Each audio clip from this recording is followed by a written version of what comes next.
Hello, thank you for joining our webinar today. And thank you for those that are watching this in replay. Our private equity analytics for portfolio companies webinar. Before we jump into the content, thank you not only to those that are watching this today or whatever day it suits you. Thank you to our customers, our partners, our employees, all of those advisors and friends that have helped our company get to where we are today, and more importantly, where our product is meeting your needs and your opportunities in order for you to make better decisions using data and analytics. This webinar is in a series of other private equity webinars. This webinar can be viewed on its own. You do not have to watch the other webinars. You do not have to watch the other webinars in a particular order. Pick and choose what makes sense to you and what your availability is in order to watch these videos if you choose to do so. When we think of private equity, naturally, it's all about ROI. All right, well, let's peel back that layer a little bit. With private equity seeks returns on investments that are not achievable in the public market. Well, that really comes down to buying companies, could be turning those companies around, could be bringing a number of companies together into one company and taking that one individual company, gaining the efficiencies of scale, but also to invigorate those companies with additional capital that will allow the PE firm to increase their multiple when it comes time to exit. And traditionally, PE firms are holding portfolios or even portco companies for 4 to 7 years on average. And yes, at times private equity gets a bad name because you hear about the reorg or the stripping of assets within a firm. Well, that's what the media wants you to hear. And sure, no industry, no company is perfect by any means. So there are always exceptions to the rules, and you can find some bad eggs. You can find that in any sort of industry. Every industry, profit and nonprofit, has those outliers that unfortunately can cast a bad shadow. Generally speaking, private equity achieves this growth through reorganization, at times downsizing, but really the biggest return on investments are when those PE firms are able to accelerate the growth. And that growth is, like we mentioned before, either solely by additional capital or to take advantage of putting like companies together that fill a need in a marketplace that isn't being met, and to scale that to heights that have never been seen before. So it's important to have that understanding and that reminder of private equity firms.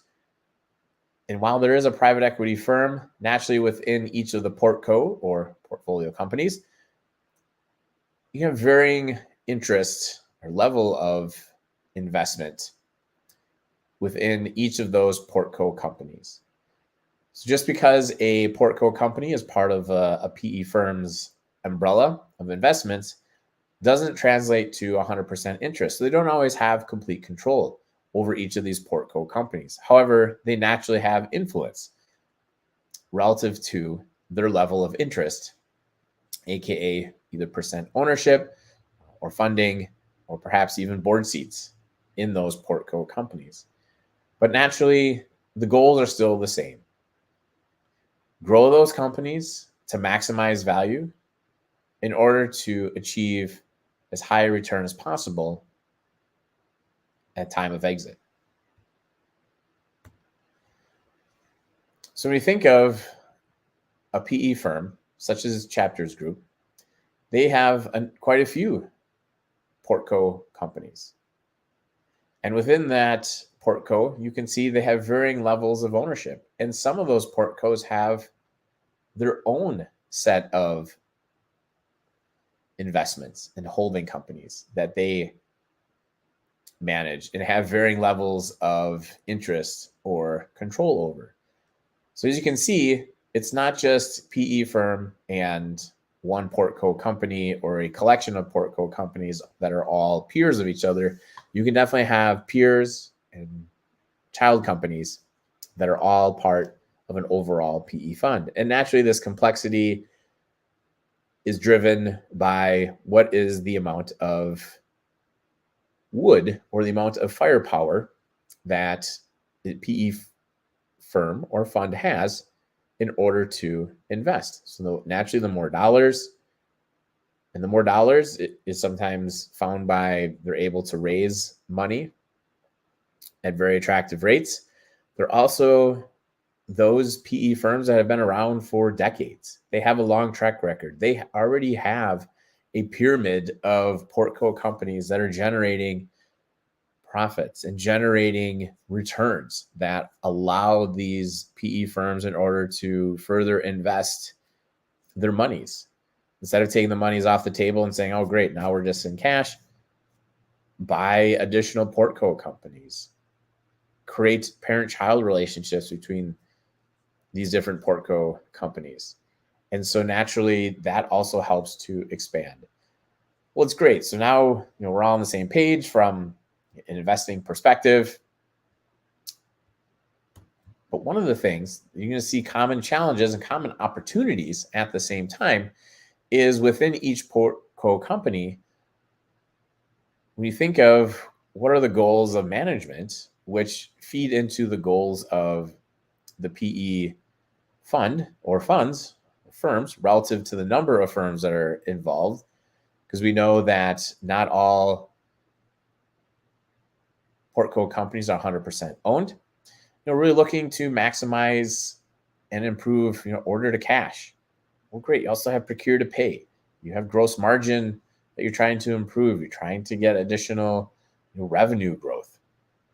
And you're trying to figure that out through what we're going to do, digital transformation. Digital transformation can mean lots of different things: system integration, data integration, people and process integration, improvements on old legacy processes, technologies, even how they're going to market is changing or needs to change.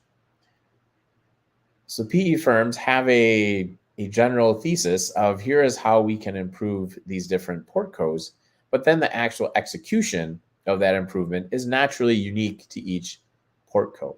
However, those frameworks apply as part of that execution.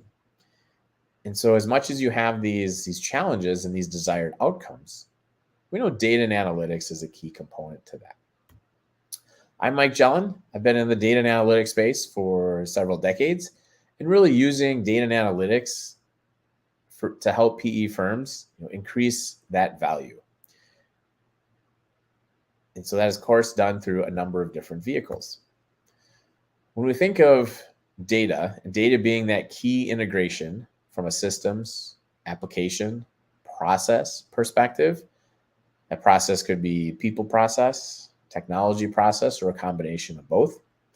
Data is key to helping address those problems and and to take advantage of those opportunities. You have to have access to the data. You have to figure out, well, how's the data going to flow between these different applications? How are my people at different parts of the organization, whether it's your leadership down to manager levels, how are they going to get access to the information? How are they going to get access to timely information? How do they have confidence that the information they're getting is accurate and is governed? And the definition of revenue or sales isn't changing underneath the covers. And so that is very important to be able to figure out how are we going to maximize our value. So naturally, data is gold. And it's not just data by itself. Data by itself is interesting, but that's it. It's just data. It's really not only providing insight into an individual Portco so that those people within that Portco are able to make the best decisions as quickly as possible with the insights that they need to truly move the needle, not just let's do a bunch of reporting, or I need this report. I don't like the report in this system. Can you give me one that's just a dump of the data? We're not talking about that. We're going beyond to truly give insights. Where are those opportunities that those sales reps are not selling? Or how do you more proactively give sales reps the tools in order to say, this is what you should be selling? Because based upon the like size customers and the buying patterns of other customers, here are opportunities that you should be selling. And here's how you sell. So now you are arming your sales reps with tools of here's what I should be selling. Here's why I should be selling this, versus relying on the sales rep to just figure out what the customer should buy, or what should the customer buy at the end of the day. And sometimes that's just based upon the sales rep's experience. Other times it's based upon whoever trained that individual sales rep. That is what they know. That is what they remember. And so to get out of that 80-20 from a sales rep perspective, where traditionally 20% of your top performing sales reps bring in 80% of the revenue. So imagine what that would mean to your bottom and top line if you're able to take that 20% and move it to 25, to move to 40%, to move to 50% of your sales reps that are bringing in the revenue. That will translate into higher revenue for the overall organization, but also using the same number of resources, selling more. Well, great. Selling more will naturally, or should naturally, have a correlation to improving bottom line results as well. And when you think of within an individual portco to have data to give you that view, now imagine as you go up within the pyramid, where child portco is feeding into a parent portco, or maybe just feeding into the PE fund itself, to be able to have some sort of visibility across those different portcos. Traditionally, that visibility is at a very high level. That visibility is, what's my return? What am I expected to return? But PE firms at the same time, they're not necessarily always looking for, I want this holistic view across every single portco. They understand the nuances that perhaps those portcos are in different industries. It doesn't make sense to look across those organizations at a lot of different metrics. You have to look at each individual portco, onto itself. Or maybe there's a collection of similar portcos that it does make sense to look across to help with that portfolio management. But at the same time, giving the PE firms the ability to look at how is this individual portco doing, or a sub-collection of portcos. How are they doing? How are they performing? It's going to allow that better portfolio management, which naturally at the end of the day goes back to what PE firms, their goal or their thesis at the end of the day is to have a very successful exit within roughly a 4 to 7 year time frame. When you think of all these different systems and applications within an organization, it's very chaotic, to say the least. You could have point of sale, you may have ERP, marketing is buying ads, there's a CRM for sales and marketing, HR. They're going to have their own set of applications from an employee perspective, contractor perspective. Finance is naturally going to have their own applications. And while there are commonalities with some of these applications, there's also nuances and differences. And in order to maximize the insight and the ability to look not only down within certain functions within an organization, but look across your organization, you need the data. You need a better way to organize and wrangle that data that isn't just, let's go create a bunch of Excel spreadsheets and someone in the corner becomes an expert. Great. They're the data wranglers. They spend 1 day a month, 1 day a week in order to wrangle this data and get updated information. And it's only as fresh as the day that the report is published. After that, it's a whole nother 1 hour or 1 day exercise in order to get that information. So you need a better way in order to get access to this data, and more importantly, make sense of that data, but in a very timely manner for those folks that need the data when they're ready and when they need that data. Not just once a week, not just once a month or once a quarter. So you need a way in order to pull the data, extract the data, whether it's in an on-prem application, a cloud, you may have a database running behind the scenes. You could have third-party data that just gets shipped to you, and you have to figure out, what am I going to do with this? So leveraging datalakehouse.io and centralizing that data into your single source of truth gives you that starting point to say, great, I have all the data in one spot now. Now I need to go and bring that data together. Because you think of data across multiple systems, those multiple systems traditionally have not been set up or even built by the original vendor to integrate and talk with other applications. So depending upon how I, as a customer, have been interacting with your organization, I may be set up in multiple systems. I may be viewed as multiple customers, where at the end of the day, you just want to know, what is my lifetime value of working with Mike Jelen and my companies? Well, that's where the data, bringing that data together in that single source of truth to be able to determine, is Mike Jelen, Michael Jelen, the same person or not? Or maybe there's some other variation, or you find multiple Mike Jelens. Am I the same Mike Jelen or not? That is where bringing this data together and the data techniques will allow you to get that insight, so that when you are getting that information out to understand, what is the customer lifetime value, what is our true profitability, for an account or for a product, especially when you think of products, naturally different components are in different bill of materials, and trying to figure out what is true product profitability. And at the same time, to be able to understand your raw materials as to, well, how is this raw materials being used across all of our different products? You need that data in that single source of truth in order to really have finance have an understanding, marketing to have an understanding, sales to have understanding. It's really that same understanding that you're driving towards through that governance. Different questions, but people are using the same curated data, so that when they are getting answers to the questions, it's not a conversation of, how did you get your number, or how did you get your answer? I don't agree with it. It doesn't make sense, because here is how I would answer that question using my data that's over in a corner. You get beyond that, and so you're actually able to drive to real value creation. And you really need to streamline that through your data integration strategy.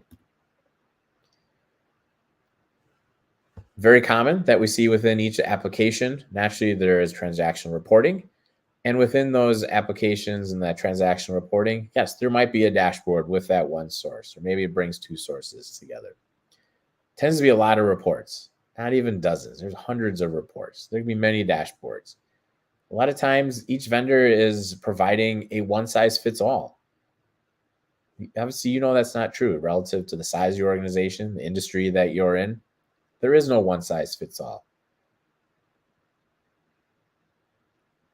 So now users have to go to multiple systems to try to figure out, my team, my department, my business unit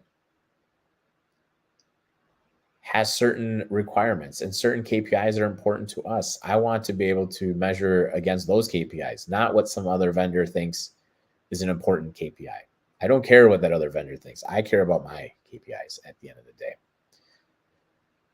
And I want to be able to go to one place in order to look across my business and throughout my business, and to give the different decision makers at those different levels of the organization, whether they're executive level, director level, manager level, give them the actionable information that they need to focus on, that you want them to focus on, that they need to focus on. And that way you're able to drive consistency, but you also want to make sure that it's actionable. We see issues with gross margin. Great. Is gross margin off because of one customer, because of one supplier? Or On the inverse, a lot of times we see, oh, revenue looks awesome. This is great. We're above plan. We're doing wonderful. Let's slap everybody's back and say, great job, team. Well, the reality could be very different from the perspective that what if you have only one or two customers that are contributing the revenue? That's a problem. Now you have all your eggs in one basket. You need to diversify and get more customers. And more importantly, you need to not rely on one or two customers. You should be able to spread that revenue out over many more customers. So reducing risk, but you're also growing at the same time. When you think of PE firms, that's naturally a big direction that they have is to, yes, increase revenue, but it's not to increase revenue on one or two customers. It's to increase your customer base and the per customer revenue, right? It's per transaction. And then, of course, there's always margin improvement as well. If you're interested, we can get you started in a very short amount of time. Get you onboarded into datalakehouse.io, connect your sources, which will centralize your data, and then you can begin your true analytics journey. For some of you, you may have some technology in place or pieces. You're not quite sure how to stitch it together. And other companies, you may be using Excel, or maybe it's Excel and one other tool, and it's just not quite working the way that you think it should be. We'd love to be able to talk with you more and really come up with an approach and a solution that fits you and works for you. Feel free to reach out to us online or any of our social media platforms. Thank you for watching this webinar today. And thank you to all of those that we've had an opportunity to work with. And thank you to those that haven't had a chance to work with us. We'd love to be able to have a conversation with you and to make sure that we can help get you to that next level of using data and analytics.